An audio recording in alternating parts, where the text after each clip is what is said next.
Sairam. Saira. We will just to recap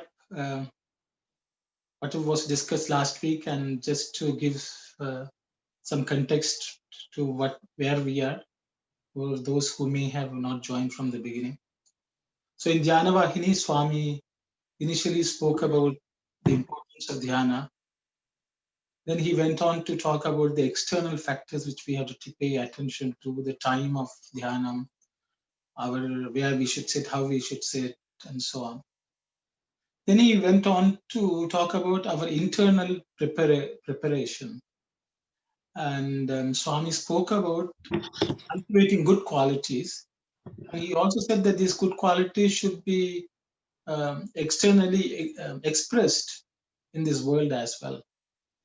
And while talking about good qualities, Swami spoke about the qualifications of the sadhaka, a spiritual aspirant. And the last week, what we mainly discussed was Swami saying that to protect the good qualities in us, we have to destroy the negative qualities, the bad qualities. And for this, Swami is using an analogy of a war. He's saying that ahamkara, the ego, is the general.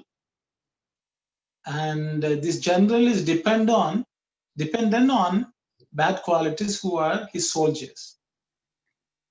He says when the general dies or he loses the battle, the soldiers will run helter-skelter, they leave everything and run away. But he says that the general loses his battle when the soldiers are losing, are not there. When the soldiers are not there, the general doesn't have a war to wage. And so he says these good, bad qualities that we have are all born out of a quality called krodha, or anger, or hatred, or hateful anger, I would say. So Swami says that is the place where all bad qualities are born. So he says if we can get rid of anger completely, with its root, the deep root which it has, if we can get rid of that, the supply of soldiers will not be there, and which will result in the war being lost. And then the general ahamkara will lose the battle. And through this process, Swami says we will protect all the good qualities. So this is where we were. And I think there was one question by Brother Arul.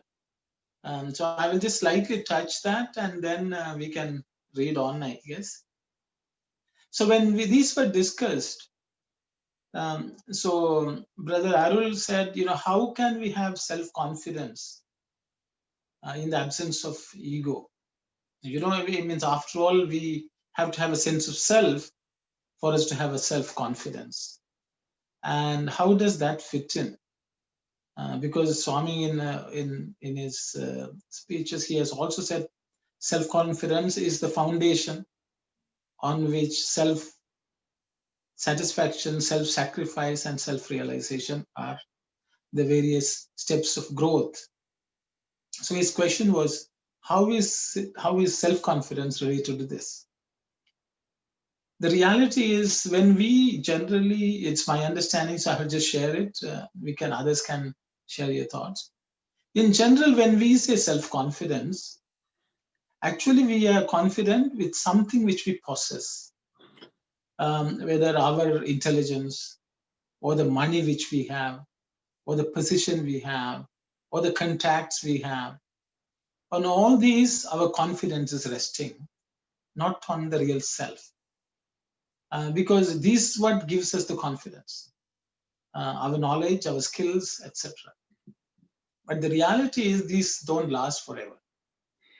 We will lose them at some point in our life. So our confidence is not really dependent on self. When Swami says self-confidence, that's the confidence on the Atma, that the fact that this Atman actually is a spark of the divine, and we have the confidence and faith in God also. So that is what Swami wants us to build our confidence on, not our worldly successes, skills, knowledge, possessions, and so on. So I hope that sort of clarifies that question. It's a side question, actually. It may be not directly relevant to what we are discussing, I guess, but I thought we left last week with that question. I thought I would address that. I will just pause for a few seconds if anyone has something to share on what has been stated by me.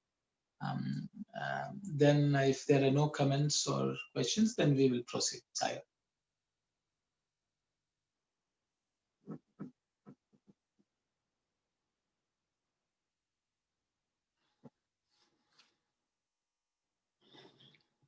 It looks as if there are no questions or comments. So Sister Kalyani and Sister Narmada, we can continue on. Sarah, lead a dharmic life. The highest Atma, which is Paramatma, has 6 chief characteristics: complete wisdom, jnana; complete renunciation, vairagya; divine beauty; the fullest splendor of power, aishwarya; undiminished fame; and inexhaustible fortune. His nature is full existence, sat; full knowledge, chit; and full bliss, ananda. These are also related to people through the Atma in them. So all humanity has a right to realize and enjoy these characteristics and this nature. That is its ordained duty. The travail of the world today is due to people not performing this ordained duty. In daily life, the common person acts quite contrary to the dictates of the Dharma of the householder, Grahastha. People do not follow the path laid down by the scriptures, Sastras, and by the law text of Manusmriti. They do not have an iota of truthfulness in them. Truth is the most holy virtue. So, leading a primitive type of life, people lose courage at the slightest upset and give up their adventure of life. People develop a kind of pseudo renunciation. If only they would enter upon the householder's life with the attitude of performing their duty, they would not need to run away from it and seek caves and forests for escape. Each can realize the Lord in their assignment of duty, in their dharmic life. The contemplation of the Lord must proceed in union with the dharmic life. This type of life has no need for status, scholarship, or vanity. The latter only lead people astray. It is only through this life that the mind, the intellect can be controlled, the knowledge vidya of Atma cultivated, and the will sublimated. I think we had read this and discussed, but Yes. I think one more slide, if it's okay, sister. I thought we discussed this. I hope I am. We did, and I think we did the next paragraph as well, the character. Yeah. And I think go to the next one. I don't think we started with the 8 gates. We didn't start with it. Okay, then sorry. Then you go back. Sorry. So I can start Okay. with the 8 gates. Okay, so I think this is where we were. Yeah. So you can read this again, please, if it's okay, and then. Sure. The 8 gates. The destructions of the modifications and agitations of the mind is the prerequisite for getting an audience with that ruler. His reception hall has 8 gates through which one has to pass for the audience. Control of the inner senses, control of the outer senses, sitting posture, breath control, mind control, concentration, meditation, and superconsciousness. Yama, Niyama, Asana, Pranayama, Pratyahara, Dharana, Dhyana, and Samadhi. Of these 8 gates, meditation is the seventh and superconsciousness is the eighth. Meditation is the royal road to superconsciousness. Okay, thank you very much, sister. So I think Swami had mentioned this a little earlier too, I guess, as the royal rod, because it's the Raja Yoga as generally referred to. So I think that's a translation of the 8 limbs of the this yoga: Yama, Niyama, Asana, Pranayama, Pratyahara, Dharana, Dhyana, Samadhi. And the translations are there, but I think we have discussed this to some extent. If I will just open it to, I am sure many of you are aware of some of it or all of them. So please share your thoughts and then we will continue with the discussion. Saira. Anyone who would discuss?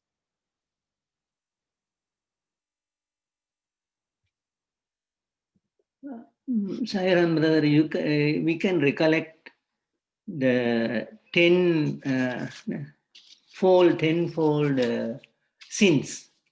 That is Baba just explained in the previous chapter, or just this chapter ahead, I think.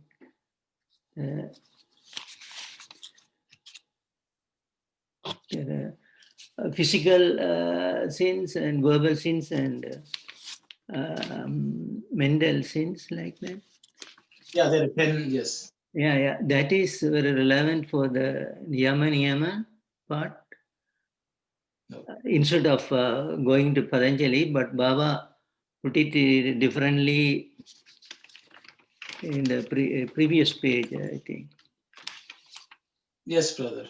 Yeah, that is, I have it here that 3 physical injury to life, adulterous desires, theft, and 4 verbal false alarms, cruel speech, jealous talk, lies, mental sins, greed, envy, denial of God. So this covers the Yama Niyama, and Asana Pranayama you just explained the other day. Yeah. Asana, yeah. Okay, so anyone, and I will open it up for others who could like to share your thoughts, please. Please do so.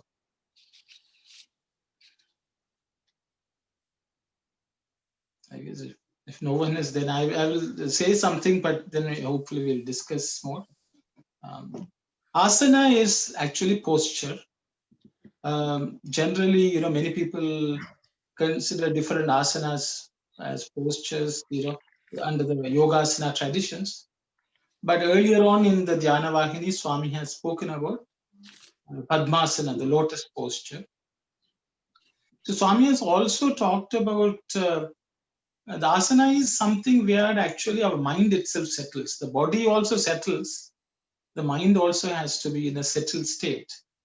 So any asana which allows us, our mind to become calm easily, that posture, physical posture, is essential. It also means that we should get better control over the body and so on. So that is my understanding of asana. Pranayama is breath control. This too Swami has spoken about. Our breath should be even and not hurried, slow, deep breath. I think which has other health benefits as well. But for meditation, it's very important that we should focus on the meditation and calm it. Swami has also advised the Soham while breathing, chanting the mantra Soham is one which he has spoken about. Pratyahara is control of the senses, I would say. That is basically sense control, I would leave it at that. I think they have called it mind control, but Swami generally has referred it to as sense control. Dharana is the ability to concentrate on anything uninterruptedly. It comes from the word dhara, which just like the flow of oil, without any interruption, we should be able to concentrate our mind and all the senses. So that's a practice.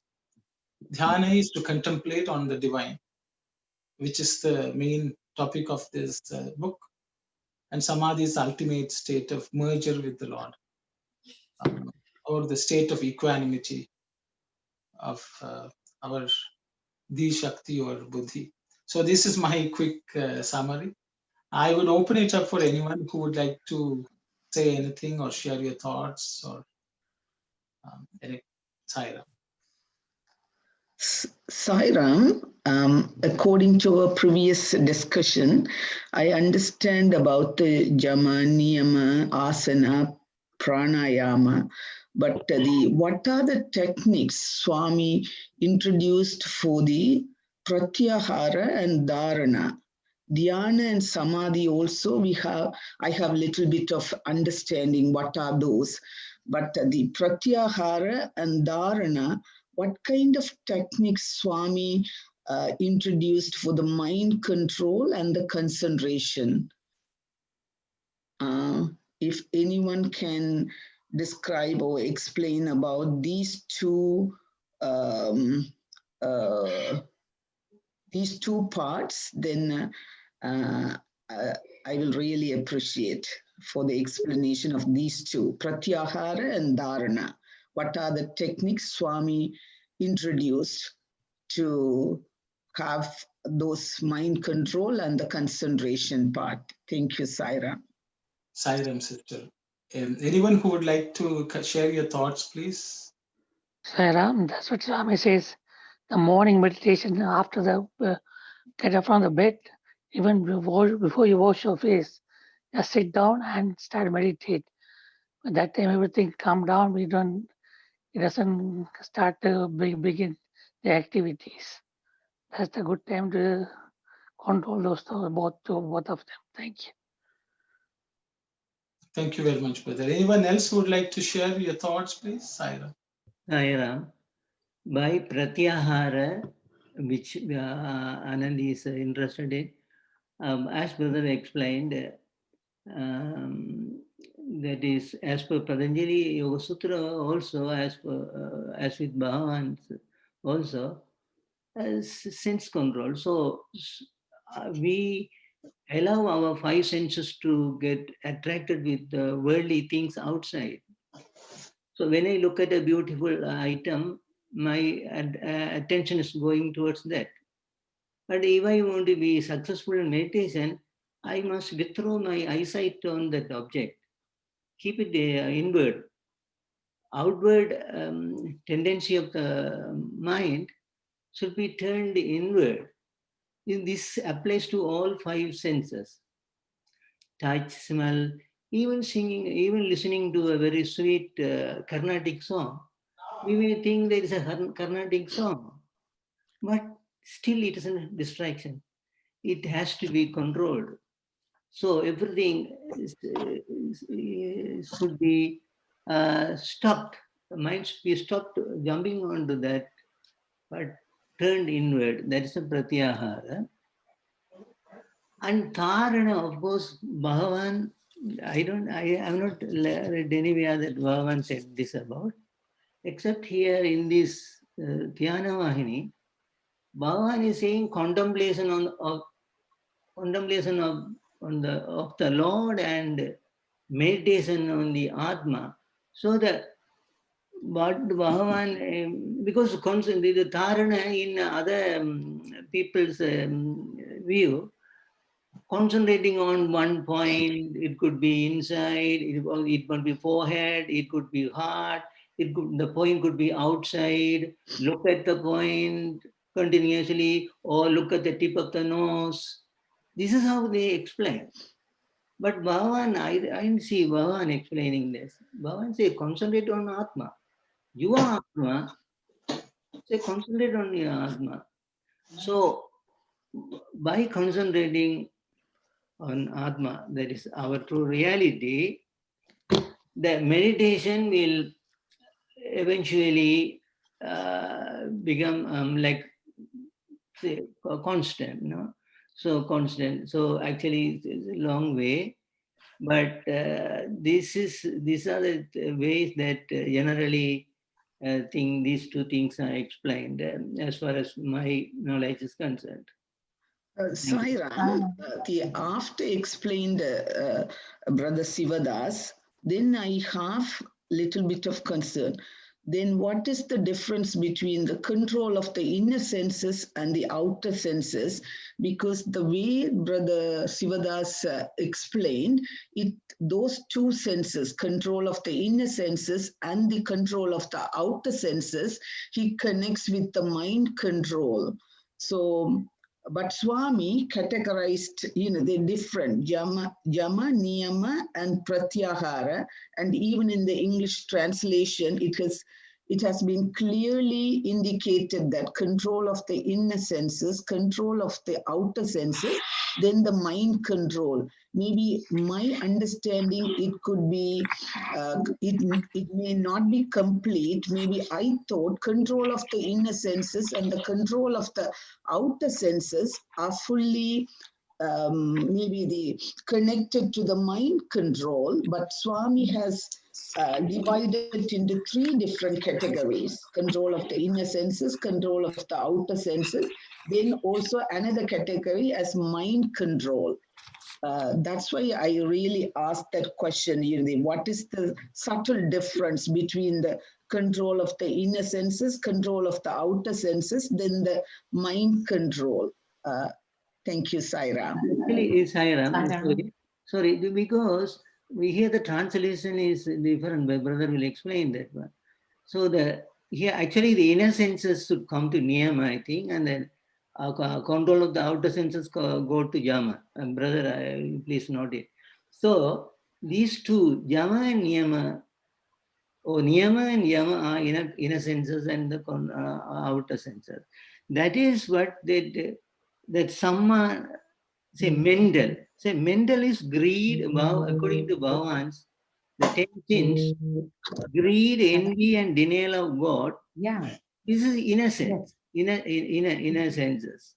And, for the outer, physical and verbal, injury to life and alters desires, theft and false alarms, cruel speech, jealous talks, lies. This. So, first two items are translated like control of the outer senses and the inner senses. But the translation is not very good to say. Sai Ram, yeah. One thing we'll have learned before, the contentment. When you are content with your thoughts, then you can control your mind. That allows you to concentrate. So contentment is the key point we have learned from the beginning of this meditation. Under Niyama, under Niyama. Actually, according to Patanjali, under Niyama, internal, external purification, contentment, mortification, study, worship of God comes under Niyama. And under Yama, non-killing, truthfulness, non-stealing, continence. Continence means chastity or brahmacharya. And non-receiving, aparigraha. These are traditional Patanjali's Yama Niyama aspect. But Bhagavan simplified it under 10 sins that we in the foregoing pages. So that's what I first of all I refer to that one. I think brother will take it after and explain. Thank you, sir. Anyone else who would like to share your thoughts, please?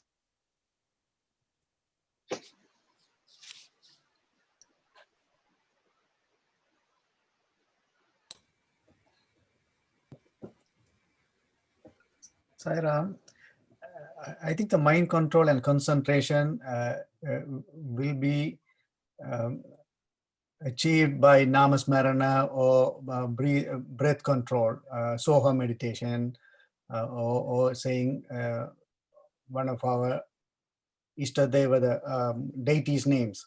And for the inner and outer senses, it is, I think it's in the Jnanendriyam and Karmendriyas. Yeah. So for Karmendriyas, I think it's suggested to do during the early morning hours as Brahma Muhurtam, right? Before the sunrise. That time nothing is heard, it's dark, you can't see anything as soon as you wake up in the early morning hours. So that's for controlling the outer senses, but I'm not sure how do we control inner senses. Thank you, Saira. Saira, anyone else would like to? So I guess, okay, so I maybe I will try attempt. See, the sister Yama and Niyama are what we practice on a day-to-day life. Every day, that is not when we go to sit for meditation, we will not be practicing them, but they are our practices, our control of various sins, as brother has already explained. There are sins which we commit externally. There are sins which we commit internally. We have to desist from that, and that is Yama and Niyama. Then once we come to do the meditation, how we sit is very important.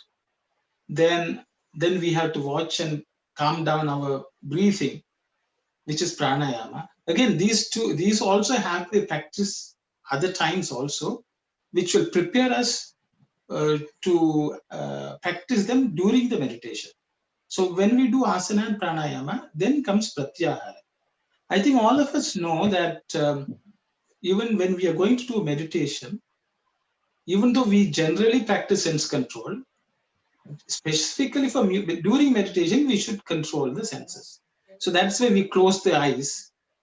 We sit in a very quiet place so we don't hear any sound. We don't look at anything. So the smells are not overpowering, that sense of smell is not attached. We sit in a place where it's neither too plush or comfortable that we'll fall asleep. So the sense of touch is also controlled. So all these are controlled. So usually the yogis say the person who practices the Raja Yoga is like a tortoise, kurmanganiva, like that. What he does is, just the way a tortoise pulls all the senses inwardly. That is a practice which a meditator should have. So that once we pull everything in, no external subjects are attached to. Yes, before that we should have practiced in our daily life, but when we sit for meditation, we have to do that. Then comes dharana. Swami has spoken about dharana. I mean, there are a few discourses. If anyone is interested, I shall provide the links. So what Swami says is, just before you go to meditation and you have to contemplate on, if you're going to do meditation, you are going to contemplate on a form. If people say, if it is Jyoti meditation or some people attempt that, so that is the flame. So you are supposed to have the flame in front of you, or you have to have the form on which you are going to contemplate in front of you. So then, before we even attempt meditation, we are supposed to look at that form outside and pay a lot of attention. And Swami says, if you want to take a form to meditate, you should go through every aspect of that form. Swami is going to say, if you are going to look at me, then you should look at the hair, my face, my nose, my mouth, my ears, everything. So once that picture is fully grasped, that can happen only through what's called dharana. That means you should just look at it without blinking your eye. You take it in completely. That itself takes a lot of effort. Then Swami says that becomes a picture which you transplant in your mind. And at that point, then you can start meditating on it internally. So the external focus on something is also called dharana. There are many people who have tried given different techniques. You look at one point, you look at the sun, which is what Brother Sivadas has already mentioned. But Swami says, whatever you focus on, using your dharana, will be the object on which you will be meditating on. And I think subsequently, if we go later on, Swami will talk about one name, one form, and all that. So the thing is, what is the purpose is, Swami says, only see, for example, if you have not pictured some, even a form of God properly, if you meditate on it, hands will be missing, head will be missing, things like that, or you will attach whatever you think. Maybe you remember somebody else's nose, then you will plan that on, this is the nose for God, things like that. So that is why dharana is very important in the path of meditation, because without dharana, we will not be able to go into dhyana, because in dhyana, you have closed everything and you are basically picturizing that one. And Swami says, by doing that, that actually becomes, it takes life. It becomes active, it becomes alive. But even if you want to make that form alive inside you, you have to have every single aspect of that form fully and clearly implanted in your heart. Because if you just have a vague idea of, this is the way, hazy idea, you really cannot meditate, because that person cannot come alive. This is something which is so this is my understanding. Swami says, once you do that, then that person, what you have imagined inside you, and you will become one, or you will just merge in that form internally. That is called samadhi. So this is my understanding. There are a few other discourses where Swami has spoken about dharana. If anyone is interested, I will share the links with you all. Saira. I hope I didn't take too much time. Anyone else who would like to share your thoughts, please do so. So, Sairam brother, so I like to go through the dharana and dhyana. So before that, we have that main purpose is to control the five senses. So because once you control the five senses, only we can control the mind. Yeah. So we have to train our mind, or we have to use our intellect. The mind, our five senses supposed to go with the mind, not with the senses. The mind not supposed to go with the senses. Yeah. Because if you go with the senses, it will try to enjoy the worldly thing. So when you understand that whatever we studied before, that vairagya, so our life is very short. We are living in a bubble, and we are putting so many desires on the top of the bubble. It can burst any time. So that kind of information, that kind of Atma Vidya we supposed to have. We are floating in that Atmic worldly ocean. So we have to know how to float or how to swim. And in order to cross the ocean, worldly ocean, we have to know the Atmic Vidya, whatever we learned before. So this will control our mind. That's what dharana, to focus that one object. That's what even Shirdi Baba was saying. Just focus on my feet only. One small, between two fingers, that feet is there. Focus on one point. Then then you can able to control properly the dhyana.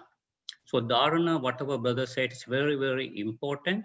Once you can control the dharana, then easy to meditate on the particular object. This is my understanding to Sairam brother. Thank you very much, brother. Thank you. Anyone else would like to share your thoughts, please? Sarah, in the pre-request also we need early eating, early sleeping, also help us for the morning meditation. If it's a late eating, is when you wake up in the morning, it feels you very drowsy. You can't meditate. Thank you, Sarah. Thank you very much, brother.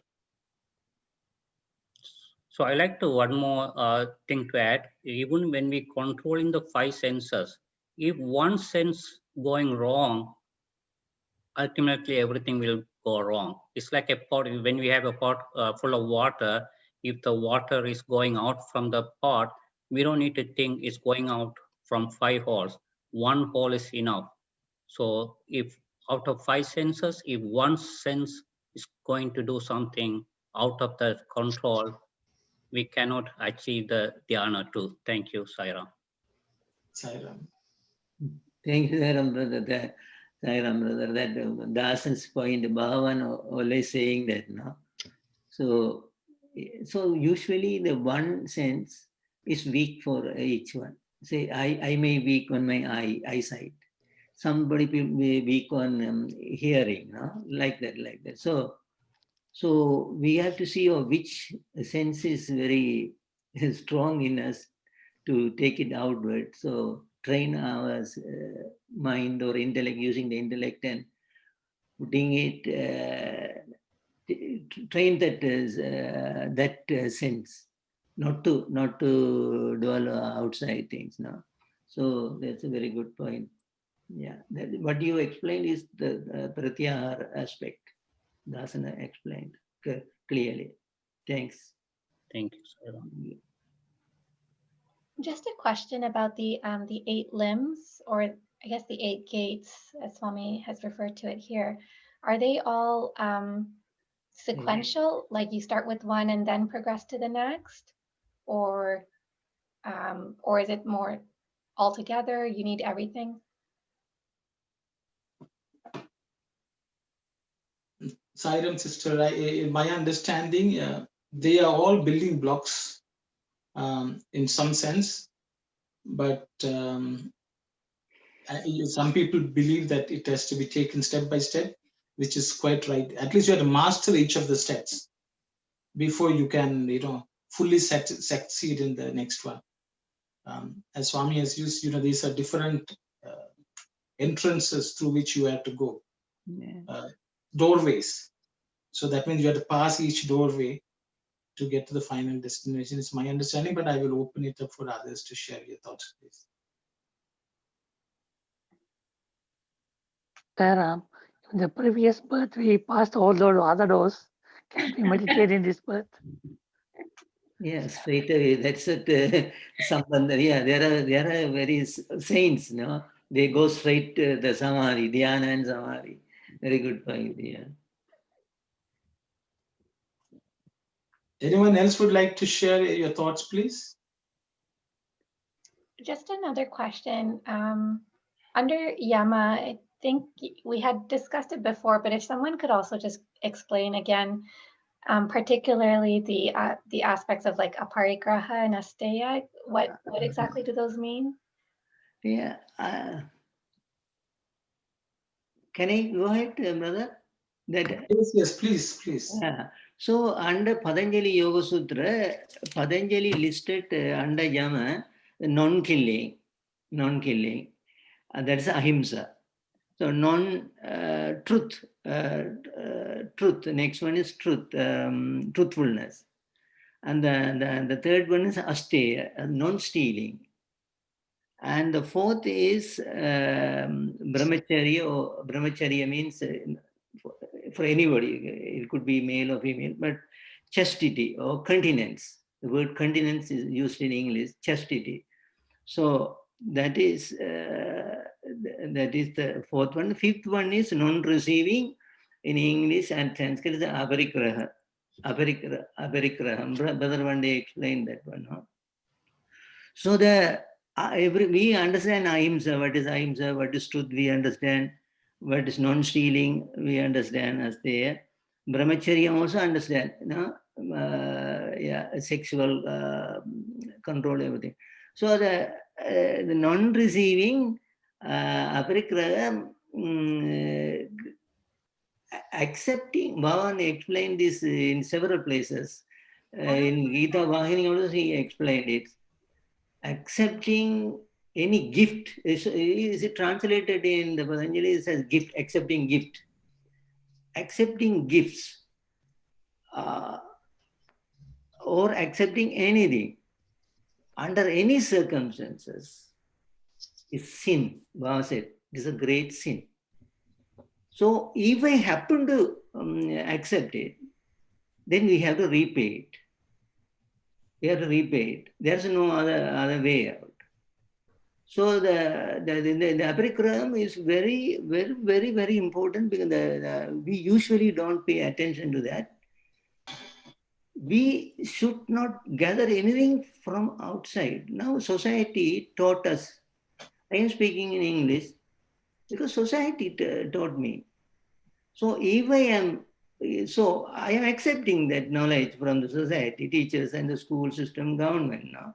So I must pay it back. So it is Bhagawan explained it this way, as I said just now. But in the Patanjali Yoga, you say accepting gift is you are becoming lower. When we accept a gift, you become lower. Not only that, you are accepting all the sins of that giver onto you. That's very straight, Patanjali said. So when you accept a gift, what happens? You're accepting that person's sins into you. So that's so much very powerful step that we have to pay attention. So through any means, we should not accept anything. So if I happen to accept, pay it back. Thank you, Sairam. I think I explained what you wanted. And asteya, it just means to not steal, or No, non-stealing. Yeah, asteya, not stealing. Yeah, non-stealing. And I guess it means you're telling lie to the people to get the money too. So for the government, you can say, I lose the job like that. You work for the cash works. I'd get the money from the CRV. That's what's a sin now. Saira. Yeah. Sairam, this is Vasudha here. I was struck by what Brother Sivadas was saying. Very interesting concept of gifts, yeah. And do not accept gifts. So Christmas break just got over, and there was a lot of exchange of gifts with Christmas and New Year and all that. And I got gifts from some people who either don't know. I'm not antichrist or anything. I'm a Hindu by birth, and that's how I was raised. But I do have a lot of respect for Christianity. So people gave me, let's say, gifts out of love or out of kindness of their heart, or just it's a festive occasion and they want to share, they want to give a gift. What I can understand is, another thing I want to say, being in the medical profession, especially when I was in India, pharmaceutical companies would give a lot of gifts to doctors. Those gifts had a different intention.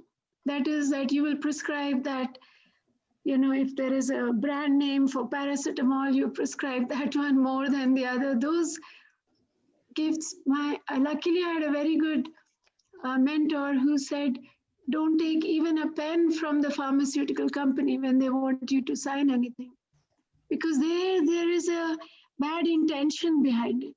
They want you to prescribe the the medications in their formulary, or whatever the insurance agent wants to give you, a calendar, diary, everything for the new year. Are they really wishing us a new year? This is an opportunity for them to give us all these things so we remember them and things like that.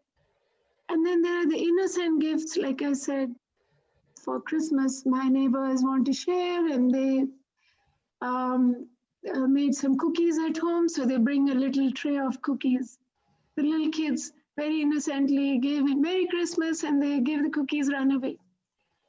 So I'm just a little bit confused about, I feel that the intention behind the gift is important.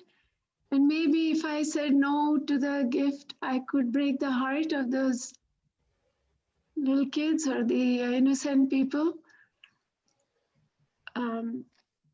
Just would like some discussion on that. Thank you.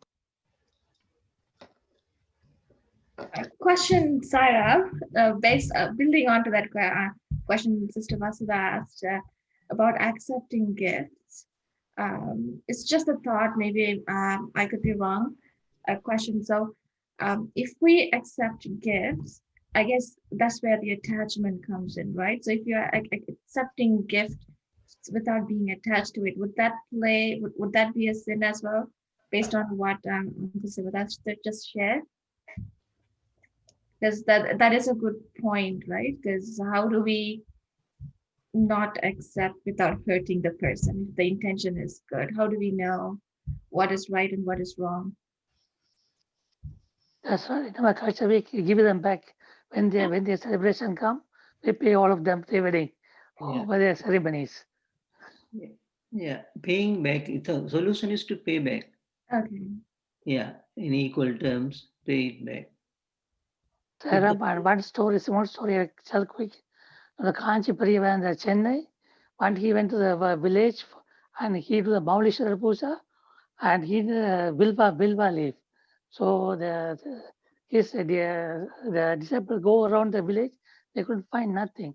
The next day morning, they were panicking to get the leaves, but the morning 4 o'clock, one box is full of leaves on the entrance. So they have to do this happen every day. So the Kanchiprasa told them the devotees to find out the person. So they hide in behind the scene and they catch a small boy. He come and drop it every day. Then they took to the Kanchipriya and asked, here was one small boy, bring exactly what he need. There's clean leaves and everything and ready for the puja. And he said, okay, what do you want? I can give you what do you want. So I had to repay to him. So the boy said, I need two things. One is now, and another one I will ask you when you leave this village. He said, okay, what is the right one? He said, okay, every day night after your puja, I will come and sing. You have to listen to the song. So he said, no problem, you come and sing. And he sang for him, Thyagaraja Kirtana, but wrongfully, but Swamiji correct everything, singing. He's a half-god, he's a half-god boy. The father also half-god boy, man.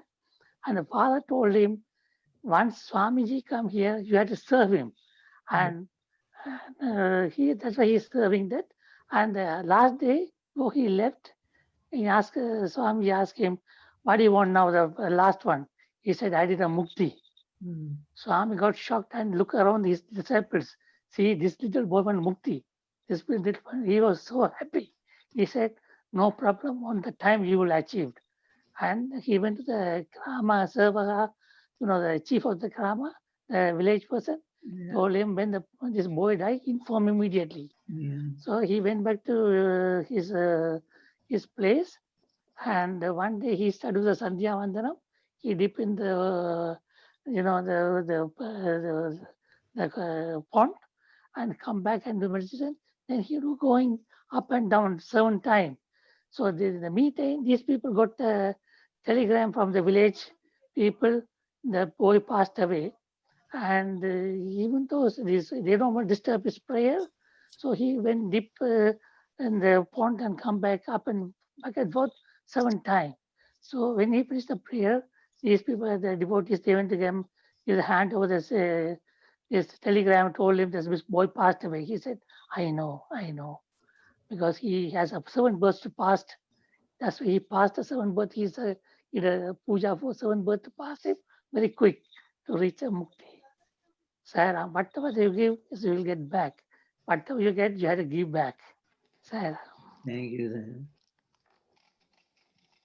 Sairam, from the Vasudha's question, these days in the practical life, we do gift to other people.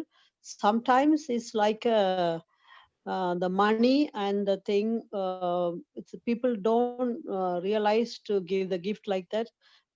Purpose of giving them, and sometimes it's not needy for the people.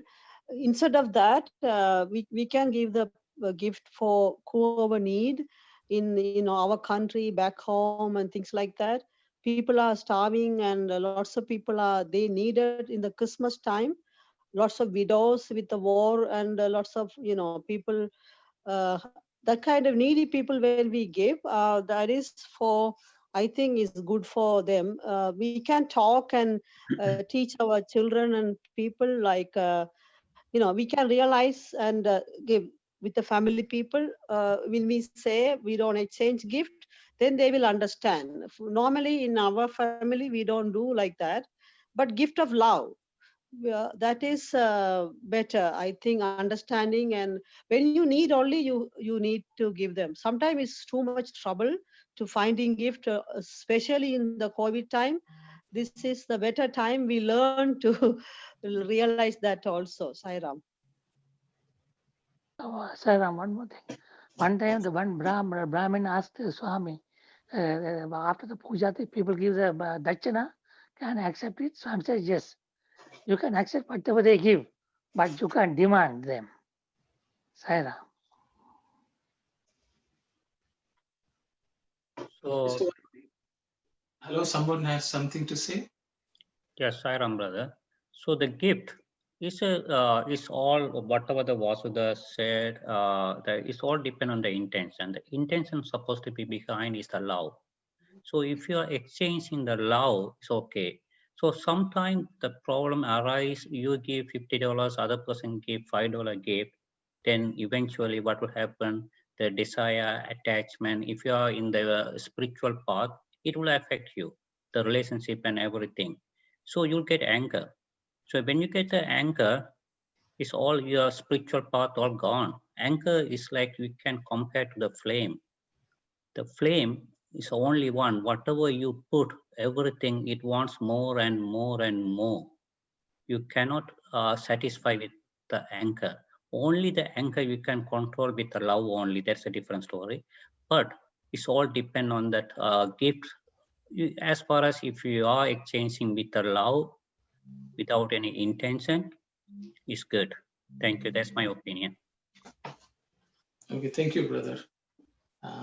So I think, we can, this 8 limbs yoga itself is a separate study circle. If anyone is interested, they can read chapter 15 in Prashnottara Vahini of Swami. Swami has spoken about it in very short terms. If there's interest, this is something which we can take up as a separate study circle. Or you can do your own research, and then we can discuss. This is my personal view, if everyone is okay with it. But I think Swami just wanted, see, the thing is, this is meditation itself is an ocean of a subject. But Swami has touched upon some important aspects, and we may have to do our own research. And I think that is study. I think ideally we should have Swami's detailed explanation on each of these steps and discuss. I think that is the ideal situation, because otherwise we are all working with memory and whatever we understand. So I would, so my view is that we have some basic understanding at this point in time. If we all know that we have to research more and study more on each of these. This is not a one session discussion. So I think we will continue on, if everyone is okay, to the next slide, so that we can see what Swami is saying. But we can mark this down as something which we have to do further research and study. After the mind has been brought under control by these 8 disciplines, the will can easily be developed. The will is the nature of the Lord. It is also referred to as the Lord's audience. ordinance. The Lord, by mere willing, can do anything immediately and easily, but one cannot realize this will as soon as it is entertained. The power of the will is the deciding factor. The will generally not so overpoweringly strong. When one achieves that power, one gets something equal to the power of the Lord. That is the meaning of merger, laya. Such merger is made possible through meditation, dhyana. Wish versus will. Some people use wish and will as if there was no difference between the two. This is very wrong. The wish is related to the tendencies, vasanas, embedded in the mind, manas. The will is related to the fundamental character of Atma. Wish means the craving to get something. Will is the determination to acquire it. Both wish and will are based on the moral culture of the individual. Once the Atma is cultivated, they can be sublimated accordingly. But if they are cultivated without the Atmic point of view, the faults and failings of the mind will get mixed up with what is wished for and willed for. Thank you very much, sister. So, Swami, I think there was a separate series of study circle which we did on free will. I hope you all remember or recollect. But Swami is saying that by controlling through these 8 disciplines, so that is, once you reach Samadhi, it looks like we will actually be able to develop the will within us, which is equivalent to that of the will of the Lord. So Swami says, at that point in time, just by our mere will, anything can be done. Anything will happen, take place. And because that at that point in time, our will would have completely merged with the will of the Lord. And Swami says, meditation is the pathway to get us to that point where what we will be the will of the Lord, and what's the will of the Lord will be our will. There wouldn't be any difference. And Swami is sort of telling us that that's where we should get to. And then Swami also clarifies, because there are many of us, we think, I will that this should happen, which is generally based on some desire. And Swami says, generally they fall under the category of a wish, not necessarily will. And Swami, distinguishes these two as the will relates to the Atma, with the fundamental, it's related to the fundamental character of the Atma, whereas wish is something which relates to the vasanas or the worldly achievements or accomplishments. So I think I will stop here. If anyone has anything to comment on or share your thoughts, please do so. Saira.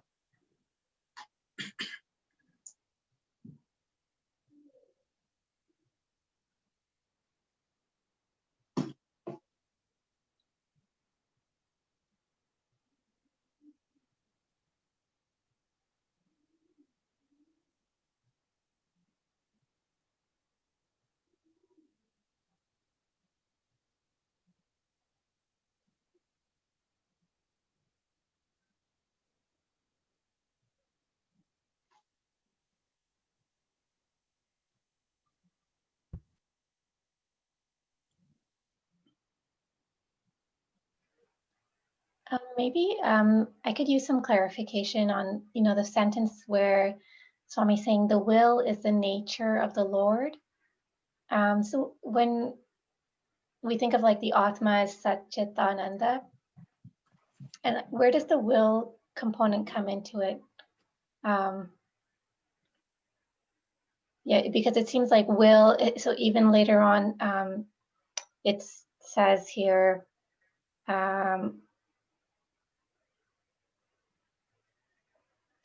the will is a determination to acquire something.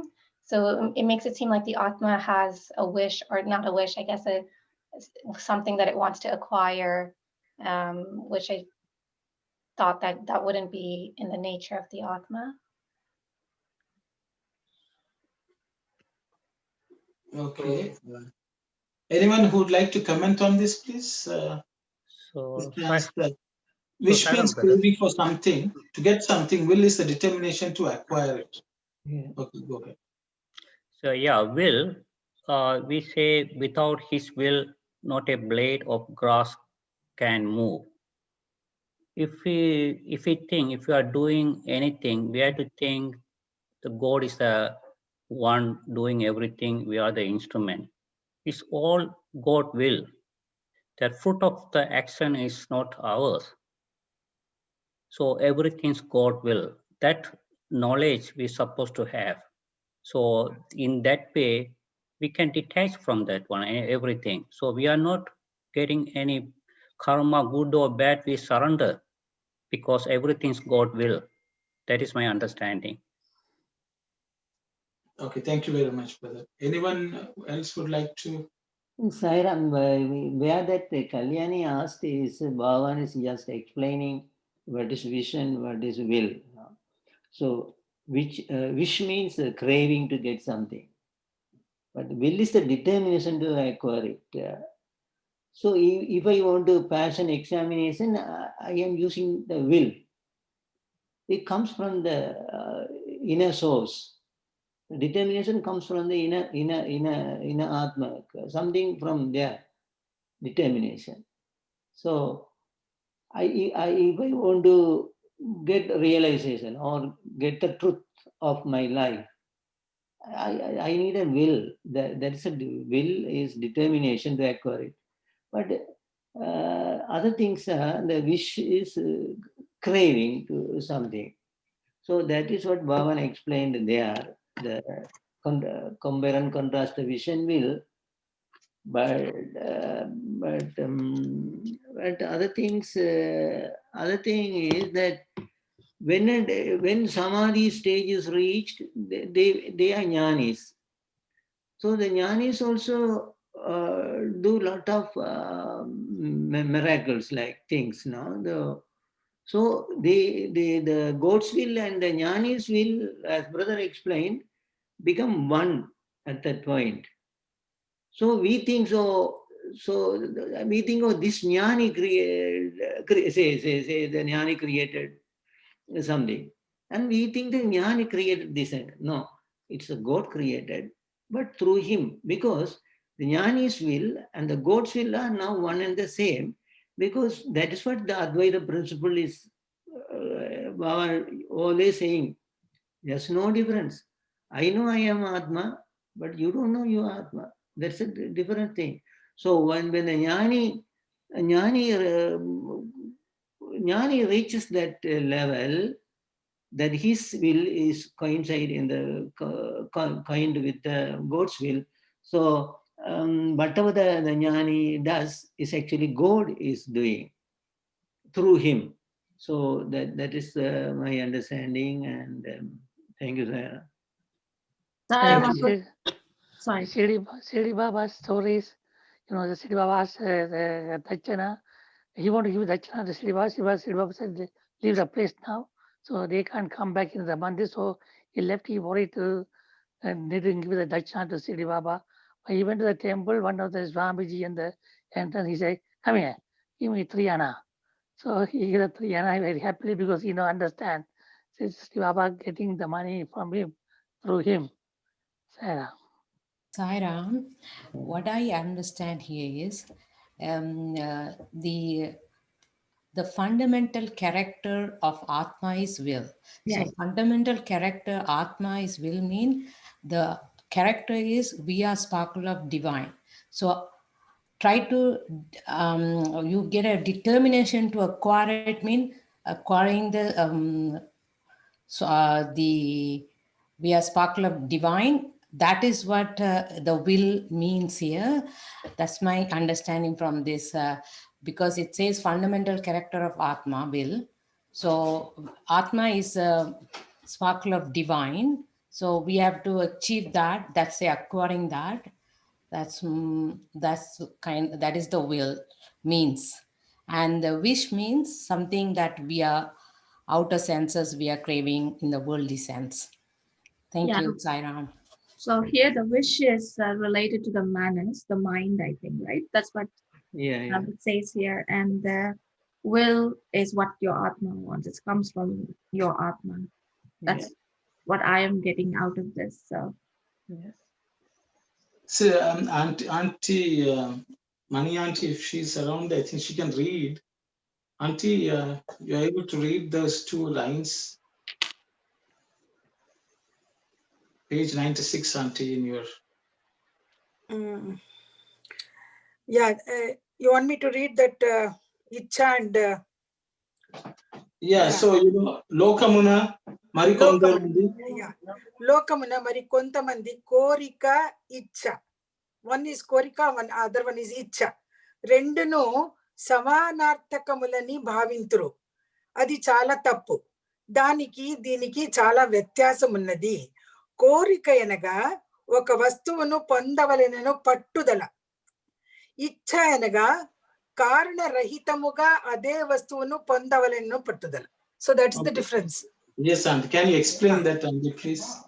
కారణరహితముగా, when we have that wish, we have some intention in the mind to get something very particular. Here, in will, there is no intention to get anything except to కారణరహితముగా అదే వస్తువును పొందవలెనను పట్టుదల. What does that indicate here? So there is no reason. No reason. So what Swami is saying, Swami is explaining what is wish or desire. Korika. Korika is the word Swami has used. Yeah, korika, desire. Desire. What in the human being, what happens is you want to possess something. You want to acquire something. So that is what desire is. Because you wish to have it. Korika anaga oka vastuvani పొందవలెనను పట్టుదల. So you have a think, if you have a thought that I want to acquire it. Okay. Whereas Swami says will means without any reason. Without any reason. అదే వస్తువును పొందవలెనను పట్టుదల. The same thing, they acquire it without any reason. So that's what Swami is saying here. So the thing is, desire is based on some wish. Some wish is based on a desire for something that I want to achieve. And one more thing. Yes. It depends on the tendencies, vasanas also. The desire goes along with the vasanas. Yeah. You can read the next line also. And ఈ రెండును ఈ రెండును నైతిక కృషిపై ఆధారపడి ఉన్నది.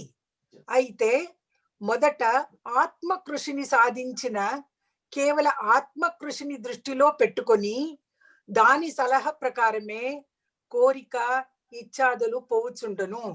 ఆత్మకృషి లేక ఇచ్ఛా కృషి నైతిక కృషినే తీసుకున్న మనోవాసనలలో చేర అవకాశం ఉన్నది. So what Swami is saying is, will is something without any vasanas. Any vasanas. So the thing is, you should understand, Swami has already spoken about removing all bad qualities, cultivating all good qualities, and having that atmic state of mind. In that state of mind, whenever somebody does it, they just do it without a particular selfish reason or a vasana. They just generally do it for loka kalyanam, means for the welfare of the world. But all they have. Whereas desire is just for one's personal self motivation. Mostly it is tainted by our vasanas. So I think in the same, that's why Swami has already, this is very wrong. The wish is related to the tendencies, vasanas embedded in the mind. So we may be doing the same thing. For an external person, it will look as if the person is doing the same thing. But the cause is completely different. One is tainted by vasanas, the other one is not tainted by vasanas. Correct. So, it's reasonably clear Oh, if I Sairam, brother. Then what is the meant by the sentence of fundamental character of Atma then? The will related to the fundamental character of Atma. So if you identify yourself with Atma, not with the body, not with the mind, Yeah. and your thought arises in your mind, that is coming from an Atmic consciousness. When you identify yourself with the body and the mind, and the thought arises, it is colored by your identification with your body and mind. So that's my understanding. So fundamental character means when you think the Atma is without, it doesn't relate to the body, it doesn't relate to the mind. It is all pervading. If it's present everywhere equally in all beings. With that state of mind, if you have any thought, that will not be tainted by any vasanas. Okay, thank you. That's correct. So same thing may be done by two people, but the personality and how pure their intentions or their self, not even pure, I would say, then it will be different. That's my understanding. Somebody wanted to say something. Saira. Swami says that every word coming from my mouth is will. No, there's never change. That is always one.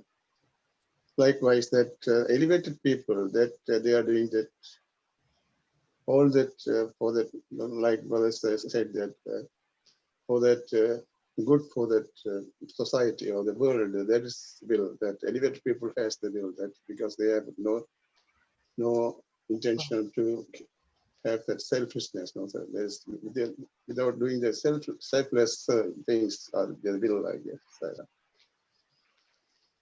Thank you very much, brother. Anyone like to? Yes, just a quick question. Is willpower is Ichha Shakti?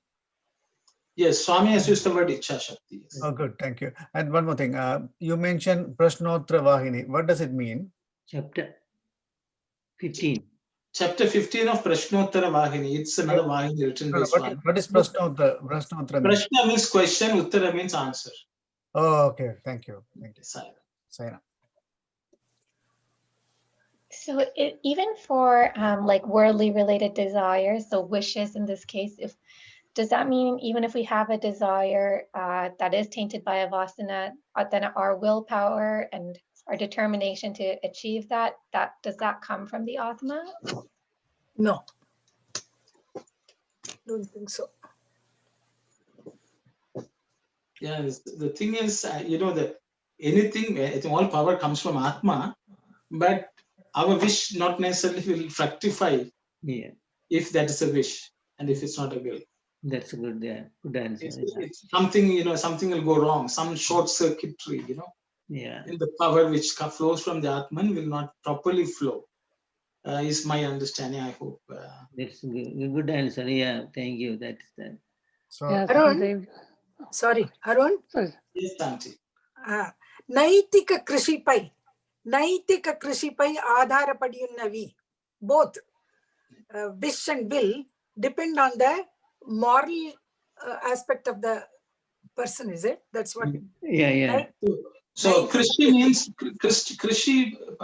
cultivation. Cultivation. Yeah. Naitika Krishi means the cultivation of morality. Morality. It depends on the cultivation of morality. That's my that's what it is. Yeah.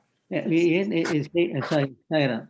Saying that here in the English version, once Atma is cultivated, they can be sublimated accordingly. Even the wish could be sublimated into a will type.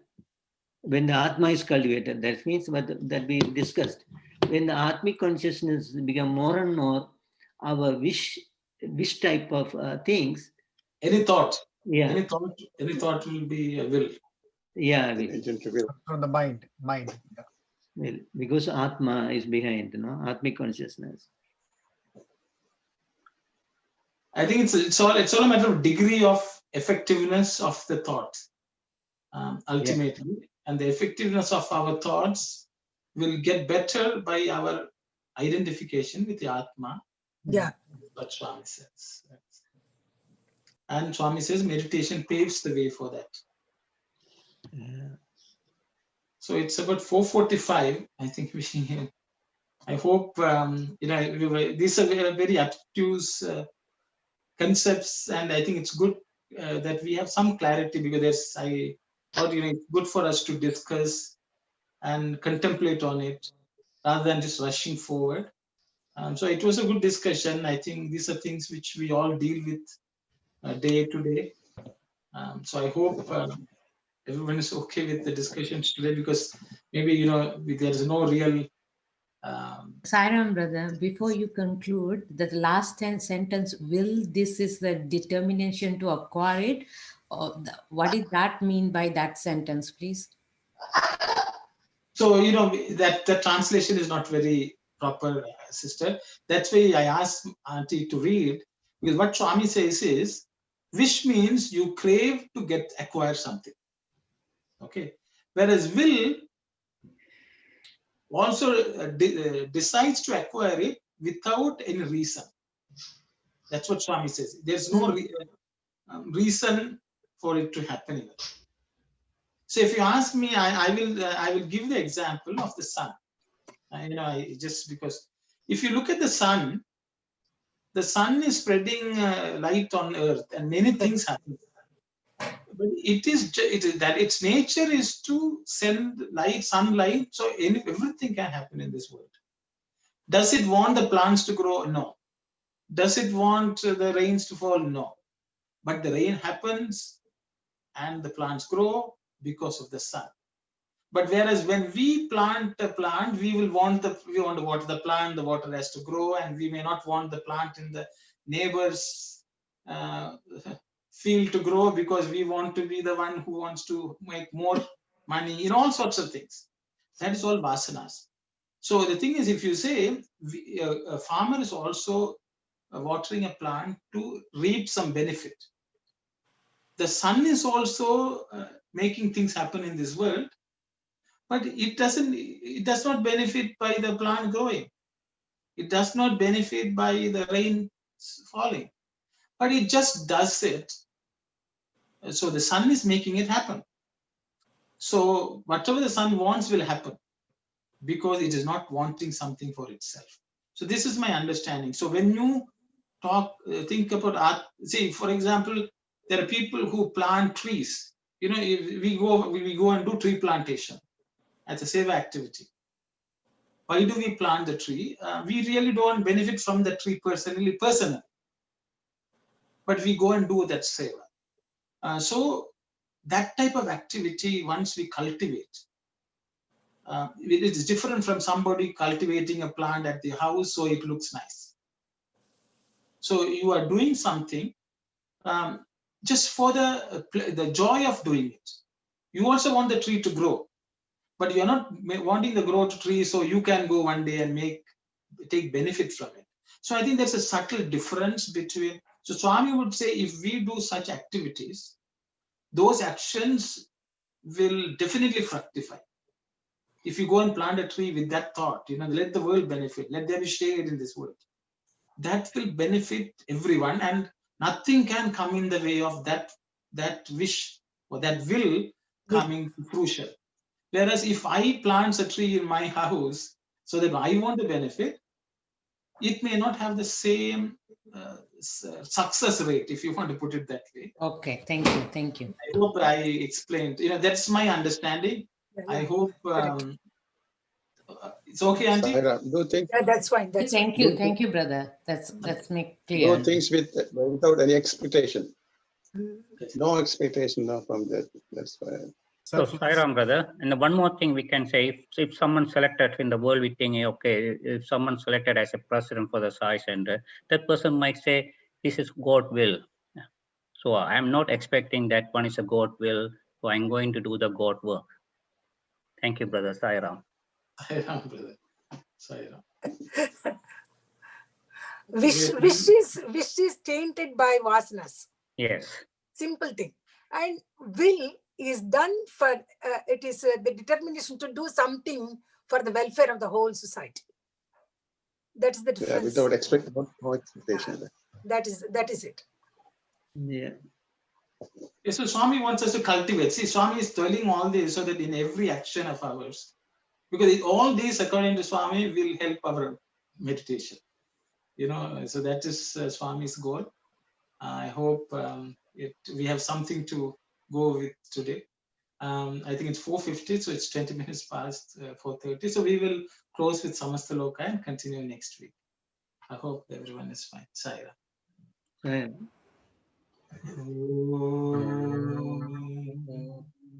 Samasta Loka Sukhino Bhavantu.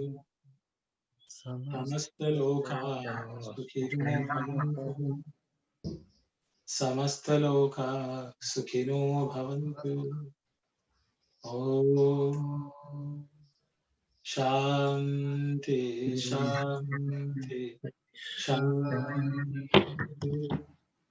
Sai Ram. Sai Ram. Thank you, Sai Ram. Sure, thank you. Have a good day. Ram. Thank you, Sai.